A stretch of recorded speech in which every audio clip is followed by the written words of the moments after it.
Popeel's Pocket Fisherman. I guess it was Popeel's before Ronco. Remember at the end of the commercial for all that weird stuff? By Ronco. Cheaters have used all kinds of tricks over the years, from mirrors on their shoes to marked decks. The episode kicks off with the guys swapping crazy life stories. Corey brags about ditching his mom's birthday to drive to Tijuana. Rick confesses to spelling his wife's tattoo wrong, and the old man casually mentions riding a caribou in Manila. That's not a metaphor. He literally means it. Rick's trying to top them all, but let's be real. No midlife crisis Porsche or botched tattoo beats a midnight caribou rodeo. What about you, Big Hot?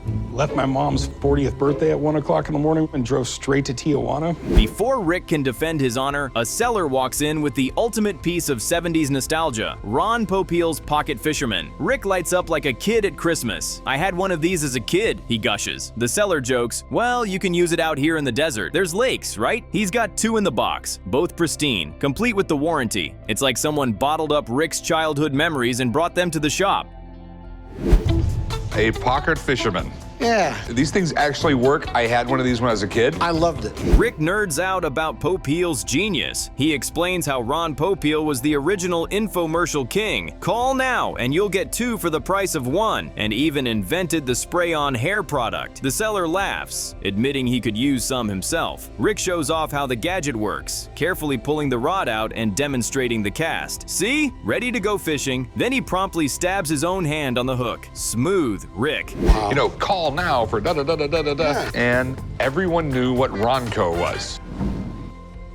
The seller asks for $100, $50 each. Rick scoffs. Everyone and their brother had one of these, he says. They're cool, but not rare. The seller tries to sweeten the deal with classic infomercial flair. But wait, there's more. You get 2 for $25. Rick grins, unmoved. I'll give you 20 bucks. The man finally caves. Rick seals it with a smirk and a handshake. Somewhere, Ron Popeil's ghost is whispering, set it and forget it.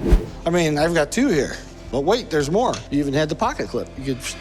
Rick immediately storms back to the counter, waving his new toy like he just found buried treasure. Look what I bought, a Pocket Fisherman. Corey stares blankly. A what? Chum laughs, calling it a toy for goldfish. Rick insists it's for real fishing, but the old man sides with him, saying it was cool back in the day. Corey jokes it's still only good for catching minnows, not manhood. Rick, determined to prove them wrong, declares a shop-wide fishing trip.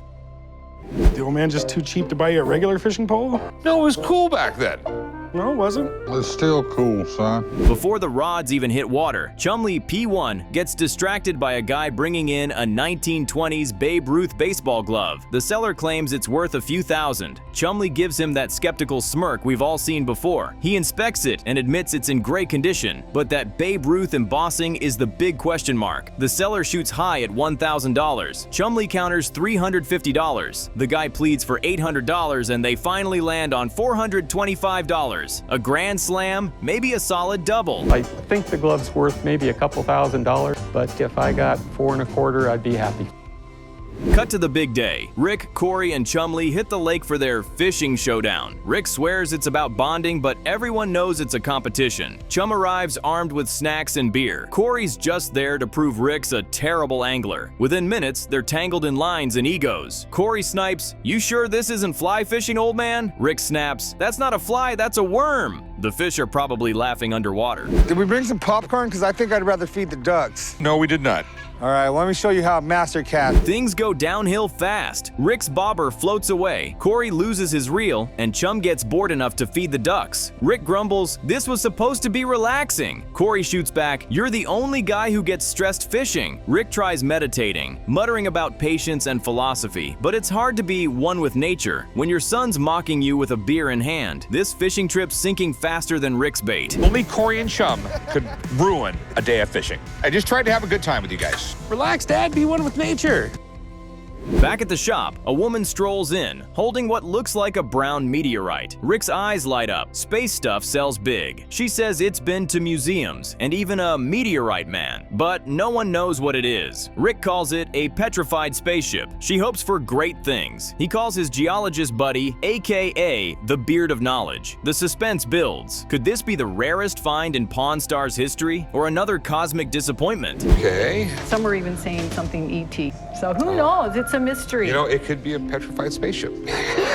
The expert arrives, lifts the rock, and immediately goes, "I know exactly what this is." Rick leans in. The woman gasps, and then, "It's a concretion." Rick blinks. "So, a rock?" The expert nods. "A rock that looks like a turd." The woman forces a smile. Rick bursts out laughing. Apparently, these form when minerals crystallize around fossils. Basically, it's nature's way of trolling collectors. The woman's dreams of a six-figure meteorite just got flushed. Very nice. Well, I know exactly what this is. It's a concretion. Rick politely tells her to display it in her yard to scare burglars into thinking she has a really big dog. She chuckles, but you can tell she's dying inside. Another day, another rock that's not from space. It's concretion or it's a septarian nodule. You're not looking quite as excited as... Then, the cherry on top, Corey and Chum stroll in holding actual fish, bragging they caught them an hour after you left. Rick doesn't buy it. Corey insists a local told them the fish start biting later. "We even caught a big one," he grins. Rick calls them liars. Chum deadpans, "You just suck at fishing." Rick glares but can't argue. He did, after all, storm off mid-trip. You really shouldn't have stormed off and thrown your little hissy fit, man. What? Fish started biting about an hour after you left.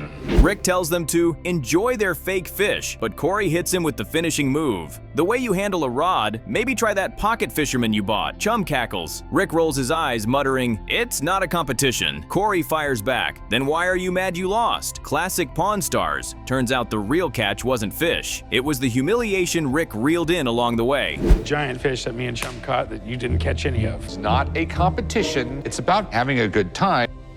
The episode kicks off with a mystery propeller, and not just any hunk of wood. A guy claims it was a gift from Charles freaking Lindbergh to his grandmother. Instantly, the old man's eyes light up, and Rick's already trying to figure out if this thing belongs in a museum or if Grandma was just telling tall tales. The seller drops the Lindbergh name like it's hot, but with no paperwork? Yikes. On this episode of Pawn Stars. What do we got here? Well, I was cleaning out my grandma's garage, and I found this thing in the corner. What was Grandma up to? The story goes, Lindbergh gave the propeller to Grandma for selling war bonds in World War II. Noble cause, but the old man's face screams, "Sure, buddy." Rick nerds out over the craftsmanship. Perfect balance. Manufacturer specs still visible. The old man quips that the propeller matches Rick's head. Smooth and shiny. Without documentation, they're both shrugging harder than two confused airport mechanics. This is a propeller passed down to me. It was a gift to my grandmother. Rick says what we're all thinking. Could be worth $10 or $10,000. That's Pawn Stars' logic in a nutshell. They call in an aviation expert because at this point, Lindbergh could either mean jackpot or junkyard. The seller walks off confident saying, "It's been a treasure to my family, but not to me." Translation: Grandma's sentimental heirloom is about to fund my weekend in Vegas. Back in the day, there was superstars, heroes, whatever you want to call them. Next, we cut to another customer dragging in what looks like a medieval cannon but turns out to be a flintlock musket. The guy calls it a prehistoric rocket launcher. Rick looks like he just found a pirate weapon, and honestly, he's not wrong. The gun's massive. Rick starts geeking out about how these things shot clusters of metal into crowds, a 1600s version of crowd control. Well, I was cleaning out my grandma's garage. She passed away a couple years back, and I found this thing in the corner. Rick explains the Tower of London proof test. Basically, they overloaded the musket to see if it exploded. If it didn't, congratulations, soldier. Here's your ticket to shoulder pain. The gun's old, possibly 1600s, but it's been tampered with. Screws replaced, parts mismatched. Rick admits, "I don't know if this is real or a Frankenstein project." Time for an expert. The customer's confident, which is always dangerous on this show. A lot of little teeny projectiles. You'd shoot her right into a crowd of somebody. Meanwhile, in true Pawn Stars fashion, the old man and Rick bicker about stress. Rick's doctor told him he's got high blood pressure from stress. The old man's cure? "Back in my day, you got a bottle of Jack and took care of it." Rick's squeezing stress balls while his dad just roasts him mercilessly. "You've been stressed for 60 years, Rick says. "You don't see me playing with my balls all day." The old man fires back. Absolute TV gold. So I went and saw my doctor, and all she can say is, "I'm stressed out." I already knew I was stressed. Enter Sean, the arms expert. He inspects the musket like it's an artifact from a pirate ship, because it probably is. He explains that parts of it date back to the 1680s, with a recycled lock and barrel from different eras. Apparently, back then, soldiers were the kings of recycling, fixing busted guns and sending them back into service. Rick looks like a kid on Christmas morning. Earlier today, a guy brought me a flintlock musketoon. If it's real, it could be worth a lot of money. Sean declares it's 100% real, a rare Moscato musket, the kind used for ship-to-ship combat. He's genuinely thrilled, saying most museums don't even have one. Translation: Rick's about to overpay again. Value estimate $10,000 to $15,000. Rick's eyebrows rise faster than gunpowder igniting. The seller's grinning like he just brought in buried treasure. The lock is signed R. Allen. That is a well-known English manufacturer of the period. Negotiation time, my favorite part. Rick offers $4,000. The seller counters at $10,000, and they awkwardly tango in true Pawn Stars fashion. Rick bumps it to $6,000 with that classic line, "Take it or leave it." The guy hesitates, then takes it. Rick wins, but you know he's already stressing about overpaying. Somewhere, the old man's voice echoes, "Told you so." Rick, most museums don't even have a musketoon like this. Back at the shop, the stress ball saga continues. Rick's thrown them in the trash, claiming they don't work. Corey teases, "Maybe you weren't breathing right." Chumlee offers to give Rick a massage, and Rick looks like he'd rather get hit with the musket. "All I need is 5 minutes of peace and quiet," Rick says. Spoiler, he's never getting that in this lifetime. Why are balls in the trash? I tried them, they don't work. Rick's aviation expert, Mark, finally arrives to examine the Lindbergh propeller. He's from the Howard W. Cannon Aviation Museum. So yeah, the man knows his wings. He immediately confirms it's pre-World War II, beautifully preserved and valuable as an antique. But when Rick drops the Lindbergh claim, Mark's eyebrow shoots up so high it hits the ceiling fan. Hey, old man, how are you doing? Hey, how's it going? Yesterday, a man brought in a propeller. Mark explains Lindbergh was against World War II at first, part of the America First movement, meaning he probably wasn't handing out war bond souvenirs. Without proof, the story doesn't fly. If it were real, Mark says, there'd be newspaper coverage. Translation: no article, no Lindbergh, no jackpot. The seller's faith is unshaken, insisting grandma's word is gospel. Gotta love that confidence. Charles Lindbergh supposedly gave this to your grandmother? That's correct. For selling war bonds. Rick and the old man tag team the offer. Rick goes $1,000. Old man bumps it to $1,500, saying, "Find proof and I'll pay double." The seller decides to do more research and leaves. Honestly, smart move. Without documentation, it's just a nice old propeller, not a golden ticket. Rick sums it up perfectly. If it's tied to Lindbergh, it's worth a lot more. Really appreciate your time. Not a problem, thank you. Mark. Even though Mark couldn't verify this propeller for us, it's still an antique. Before you can blink, a new guy strolls in claiming to have Willie Nelson's keychain from his 1990 Mercedes. The old man's immediate reaction? "You wasting my time, boy?" The seller swears his dad bought it at auction, discovered the name on the title later. The old man, unbothered, says, "There's more than one Willie Nelson." The man's sarcasm is a national treasure. What's going on, man? Hey, I got an item I wanted to show you. See what you got. The old man challenges him. "If you get Willie Nelson to confirm that, I'll retire." And the way he says it, you just know that ain't happening. The seller awkwardly smiles and says he'll prove it someday. Rick's probably thinking, great, another legend we'll never meet. It's the perfect example of Pawn Stars delusion, and I love it. There's no way that I can verify that this came off of Will Nelson's car. My father. The finale brings us full circle. Rick's done with stress balls, so he decides to fire the musket. The expert loads it up with powder, nails, and 1700s vibes. They light it, count down, and boom. The blast nearly knocks the stress right out of Rick. "In one shot, all my stress went away," he grins. That's not therapy, that's Pawn Stars therapy. And I've been using the stress balls for like a week. To be honest, they don't work. Here you go, chum. As the smoke clears, Rick smiles like a man reborn. "I'm so happy I bought this gun," he says. "I think I'll rename it the Stress Reliever." Honestly, iconic. Forget stress balls. Rick just cured his anxiety with black powder and history. Only in Pawn Stars, folks. Well, that creates the breech pressure, the projectile. The episode kicks off with Corey trying to sneak out early for a paintball match with Chumlee. It's barely 5 o'clock and the old man catches him red-handed. "Your shift ain't over till 6, he barks. Corey tries to charm his way out of it, but Rick isn't buying it either. "Now you're worried about what I'll do later?" Corey jokes. Rick fires back. "Yeah, you might actually work." Cue the intro music. Classic pawn shop rebellion. Me and Chum are going paintballing. Your shift's not over till 6. The first seller walks in with what he calls a card holdout device. Rick's eyes light up. A potential gambling relic from the Old West. The guy says he found it metal detecting in Texas. Rick jokes, "If there's anywhere you'd find a card cheat, it's Texas." The seller wants a few $100, and Rick immediately channels his inner Wyatt Earp, giving a mini history lesson on poker cheats who got shot when caught. You mean like a card cheating device or something? Yes, sir. I found this with my metal detector. I'm a treasure hunter. Rick fiddles with the metal contraption, imagining how cheaters hid cards under their sleeves. The seller demonstrates, "You'd hang it inside your jacket and slip cards in and out." Rick's impressed. So that's where "hold your cards close to your vest" came from. He starts looking up the patent date, muttering like Sherlock Holmes. But when the results come in, the twist hits. It's not a card cheat device at all. It's a cuff holder. I just checked it out, and it showed one for sale as a cheating device. Rick's face drops faster than a bad poker hand. "A cuff holder?" The seller blinks. "You mean like for shirts?" Rick nods. The guy looks devastated. "So, it's not worth anything?" Rick confirms. "No market for cuff holders, man." The poor seller walks out defeated, muttering he'll just put it back in a shoebox. The old man laughs in the background. Rick smirks. "That's why you check before you bet the house."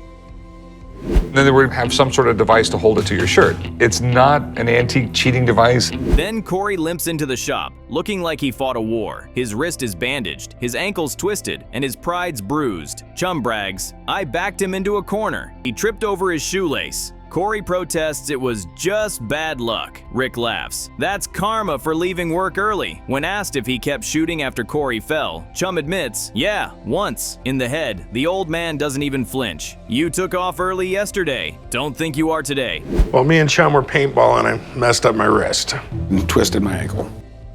Next, a seller brings in a painting by Jim Daley. Rick immediately recognizes the nostalgic Americana vibe. The seller explains his dad was a mover, and someone once tipped him with the painting. "This was a tip?" Rick says, stunned. The man's asking for $13,000. Rick's intrigued but cautious. It might be a print. There's a thumbprint and a signature, the seller argues. Rick calls in Brett, the gallery expert, to settle the score.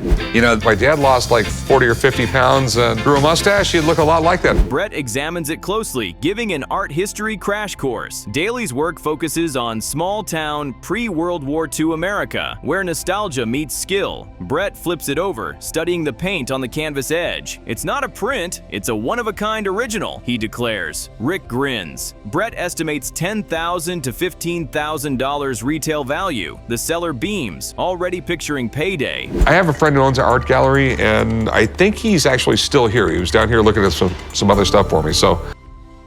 But then, the haggling begins. Rick lowballs at $6,000. The seller shoots for $13,000, then drops to $10,000. "How's it feel to want?" Rick jokes. They go back and forth. $8,500, $7,500, and finally, Rick stands firm at $6,500. After a sigh and a handshake, deal done. The seller admits, "I did go lower than I wanted, but it'll help my new business." Rick smirks. "That's art and negotiation." In a retail fine art gallery for a piece this size, quality, and condition, you'd probably be looking at about $10,000 to $15,000. Really? The next customer walks in with something that looks like a mix between a baby stroller and a horror movie prop. He calls it an 1800 stroller. Rick jokes, "You sure it's not a rickshaw for a small person?" The guy wants $500. Rick studies it. Bolts, rubber tires, folding metal. "This isn't early 1800s, he declares. The seller swears it's rare. Rick agrees. It's rare because nobody knows what it is.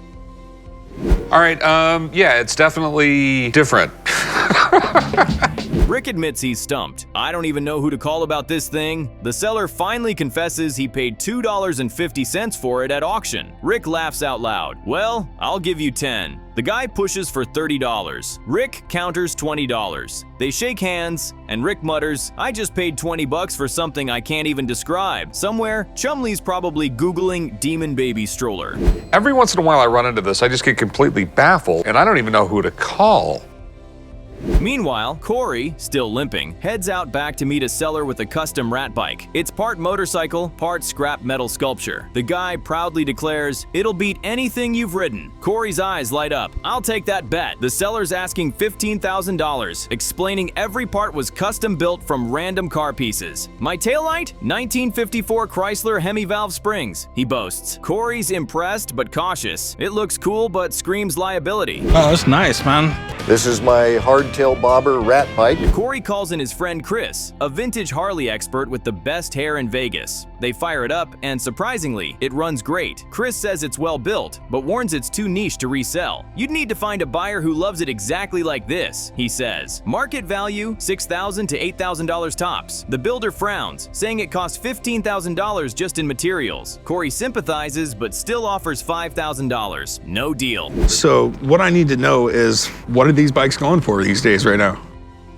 Corey walks away, shrugging. It's one of a kind, but too unique to sell. The builder rides off, still convinced it's worth $15,000. Back in the shop, Rick smells something foul. "What's that smell?" He sniffs the air, turns to Corey, who's grinning. Earlier, Rick had pranked him with a tacky shirt. Now, Corey's revenge. He turned Rick's car into a clam chowder air freshener.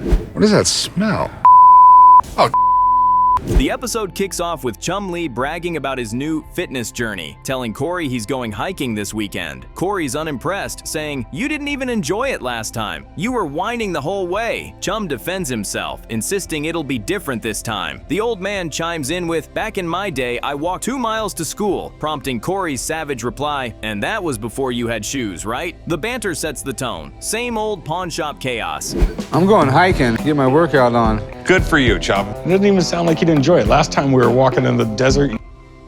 Next, Rick gets approached by a customer with a hit-and-miss engine, claiming it's a salesman sample used to demonstrate to farmers. The guy proudly explains its mechanics, while Rick geeks out like a kid in a museum. This was the first gasoline motor that farmers used, Rick explains, eyes sparkling. You can get 2 horsepower with just 500 pounds of steel. Rick starts explaining combustion cycles like it's a history TED Talk. It's a genuine hit and miss. Now, I think it was the salesman sample. Rick fires it up, marveling as the machine chugs away. This is nerd heaven, he admits. The seller beams while Rick notes that the model's been rode hard and put away wet. The seller insists it gives the machine character. But Rick deadpans, "Don't tell me it gives it character." They laugh it off and jump into negotiation mode. Rick lowballs him at $1,500, and the seller tries to bump it up to $2,000. And since the exhaust valve was open, there was no vacuum to suck fuel in it.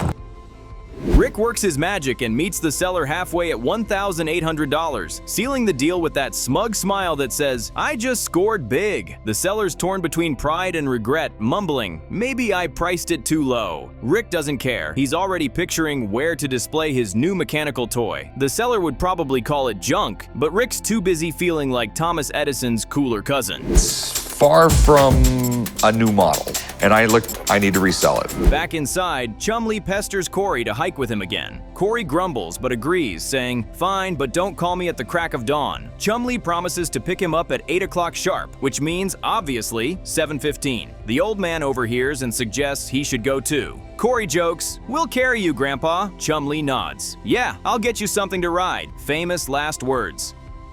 Someone go hiking with me this weekend. Come on, dude. I'll go, but I'm not going. Don't call me at the crack of dawn. Chumlee later unveils his brilliant idea, horseback riding. The old man's instantly in. Rick shakes his head saying, "You're too old to get on a horse." The old man fires back, "If I can ride a caribou, I can ride a horse." Chumlee blinks. "What the hell is a caribou?" Rick sighs. "It's like a reindeer." The argument escalates until Rick gives up entirely. "Do whatever you want, you're a grown man." Big mistake. Do like get him like an off-road jazzy scooter?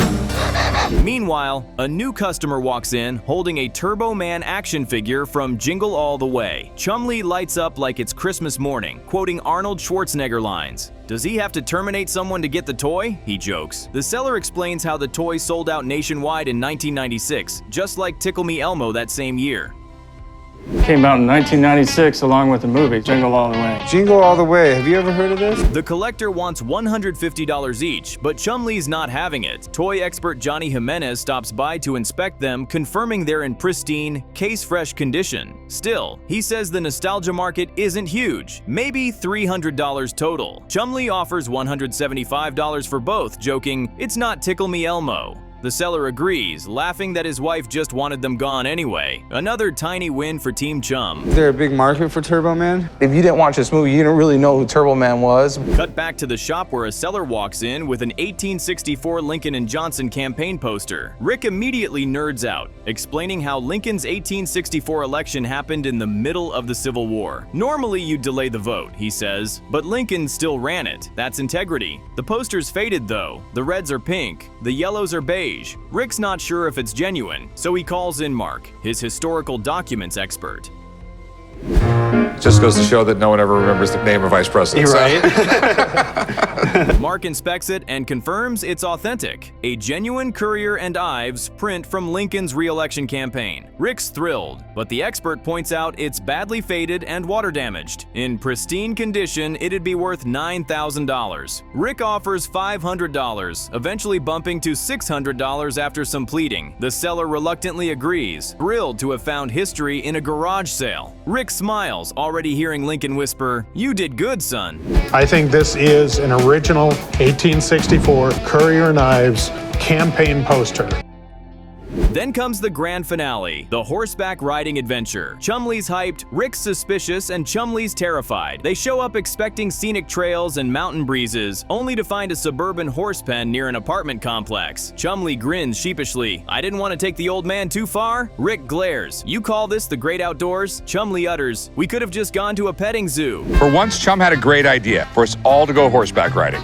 It's a gorgeous morning. Rick decides to ride first, despite Chumlee's protest that the horse looks like it's plotting something. The old man insists he can ride too, yelling, "I rode a caribou!" Rick reminds him, "Yeah, when you were 22 and drunk in the Navy." The old man shrugs. Still counts. The family chaos hits peak form as Rick rides off alone, muttering, "You're a pain in my ass, old man." Mom would kill me if you got hurt. You're not riding dead. I rode a caribou, I can ride a damn horse.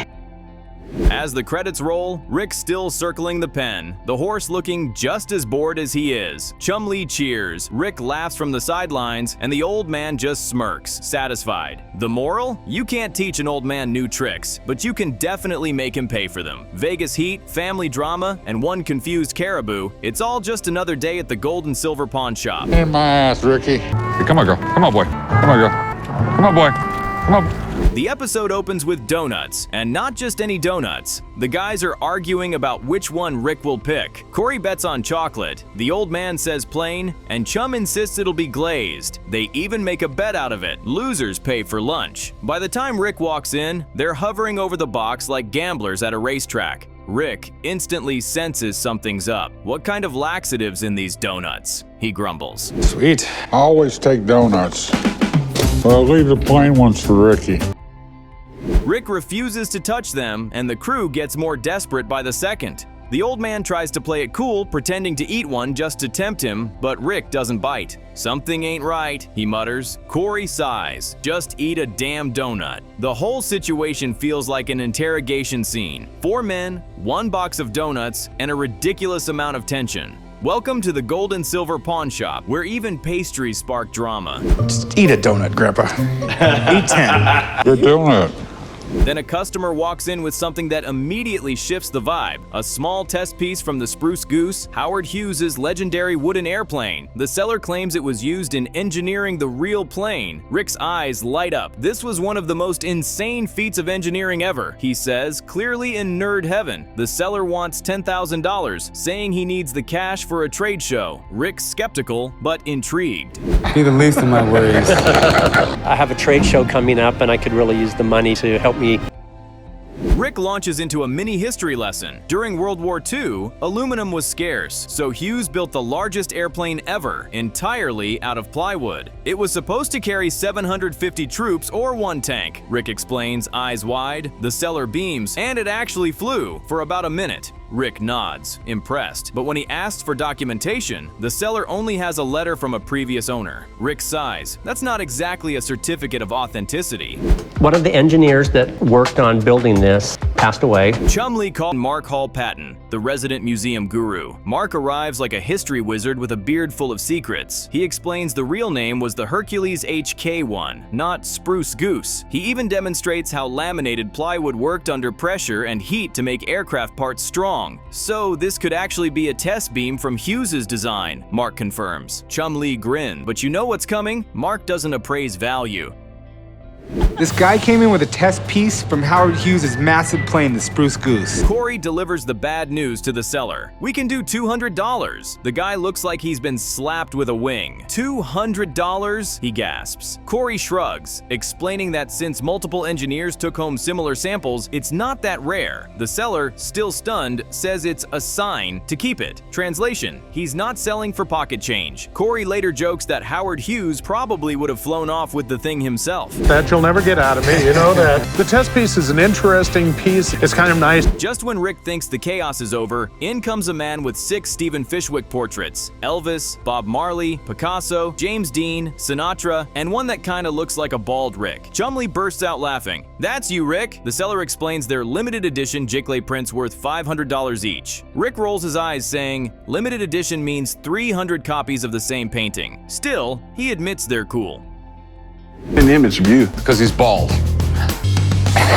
The seller tries negotiating from $500 down to $300 each, but Rick starts lowballing. I'll do $150 a piece. They banter like pros. Come on, man, the seller pleads, for the sake of Bob Marley. Rick finally meets him at $215 each, just to end the debate. The guy's thrilled, saying, I got more than I bargained for. Rick mutters, and I got 6 paintings I don't have wall space for. Business as usual.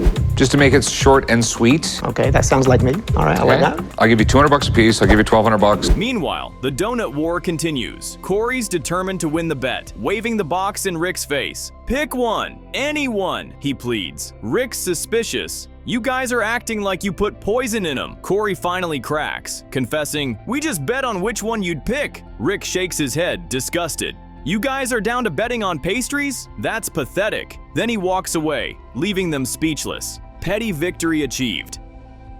Pick a damn donut. You guys are down to betting on that?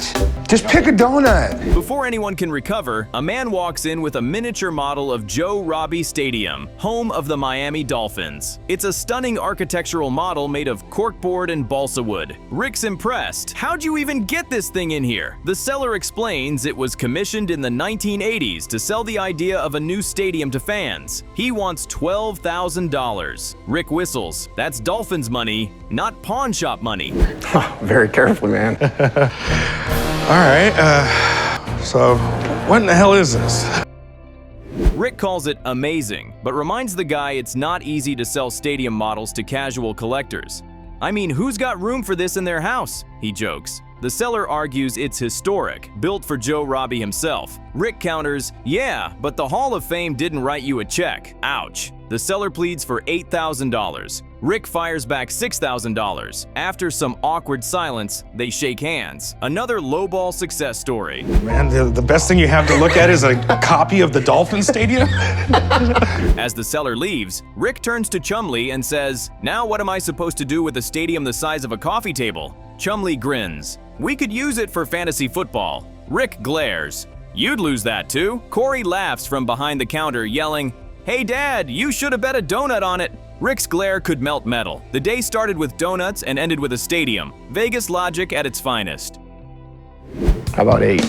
It's not gonna happen. I'm the one that actually has to find someone to buy it. It's gonna cost me time, money, and resources. Rick finally collapses in the back office, muttering about idiots with pastries. The old man strolls in, holding a pink donut. Still hungry? Rick sighs. Fine, give me the damn donut. Everyone bursts out laughing. Corey cheers. I told you he'd pick chocolate. Rick freezes mid-bite. Wait, this isn't chocolate. The old man smirks. Guess that means lunch is on you. And just like that, another ridiculous day at the gold and silver pawn shop comes full circle. Up comes full circle.